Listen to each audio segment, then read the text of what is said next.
the president spoke in his speech about totally destroying North Korea if forced to defend ourselves or our allies, what exactly did he mean? Under what circumstances would he consider totally destroying North Korea? Well, I think that's just common sense. I mean, if you look at it, we have said multiple times, the president said it, members of his team have said it, we don't want war. That's the last thing anyone wants. We don't want loss of life. That's the last thing anyone wants. But at the same time, we're not going to run scared. If, for any reason, North Korea attacks the United States or our allies, the U.S. will respond, period. That's what's going to happen. What you're seeing now is we continue to go through diplomatic measures. We continue to exhaust everything we have. And the key right now is that other countries actually support the sanctions and follow through with them. And they also continue to isolate North Korea until we can get them to come to the negotiating table. But until then, that's just the reality. If they were to strike the United States, of course we would have to respond back. So yes. Just to clarify, so you're specifically saying that is if North Korea attacks first?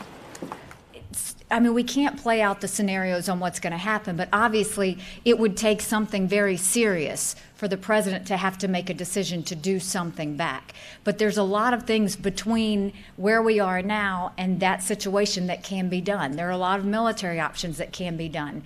And so the president's not going to spell out specifically what he's going to do, when he's going to do it, or where he's going to do it. But there are many options that he's discussed with his national security team that should North Korea do anything irresponsible or reckless, that he has to choose from. Ambassador, thank you. Just a quick one on the sanctions on Korea, and then I have a question on Iran. On Korea, the administration has said that this is not aimed at China, but you heard the president say today that China has, told its central bank not to do business with North Korea.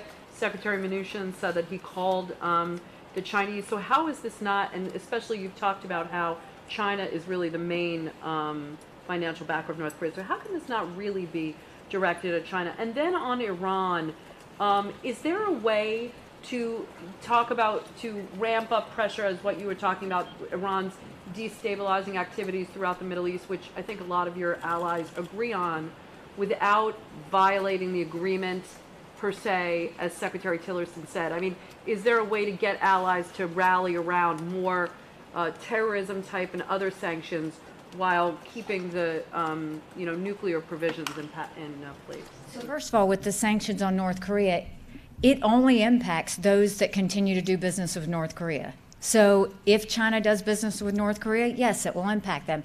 If there are countries in Africa that do business with North Korea, it's going to impact them. So really it depends on countries that choose to continue to support North Korea over the rest of the world that's asking them not to.